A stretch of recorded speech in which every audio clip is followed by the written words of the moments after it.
Hello, my name is Anna, and I am the Review Student Success Coach at Dalton Education. If you're studying for the March exam, you just took our Exam Readiness Quiz. This is an assessment that will help provide a pass probability and highlight areas of focus during the last phase of your exam prep. The whole purpose of this is to act as a benchmark of where you're at and where you need to spend the last few weeks preparing. Once you complete the Exam Readiness Quiz, you can view your subject scores. This, in comparison to your practice questions, can be used as a roadmap to determine where you need to spend a little extra time fine-tuning.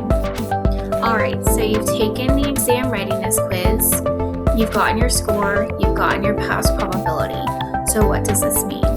Chances are you probably scored anywhere between 50 to 70% if you're still sitting for the exam. Don't panic if you're somewhere in the 50s. You still have a lot of time to fine-tune and fill in any last-minute gaps.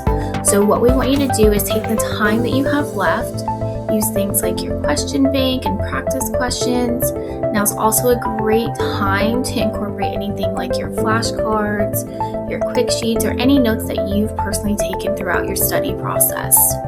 You want to spend the next few weeks trying to fill in any last-minute gaps where you can, but also remember to keep your strengths up. We don't want you to forget about those areas that are highly tested that you may already be strong in. If you scored at least a 60% on this Exam Readiness Quiz, congratulations. That means your pass probability is 75% or higher. If you scored a little below that, don't freak out. Chances are you are only a few questions off from hitting that 75% pass probability. So what do you do from here? Now is the time to take those results, view your subject scores, compare those to your practice questions, and then come up with a game plan, whether that's focusing in on your weaker areas for 30% of the time, and then the rest of that time really keeping those strengths up.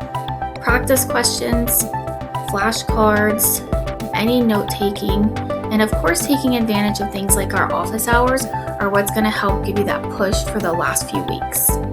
99% of our students who score at least a 70 or higher on the Exam Readiness Quiz go on and pass the CFP exam. If that's you, awesome job. You're going to do great.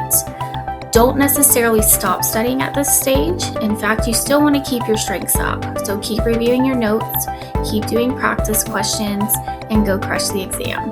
Remember to keep calm and remind yourself how much work you've already done. This is where everything finally starts to come together.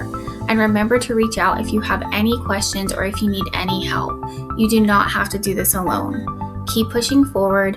You are at the finish line. You've got this.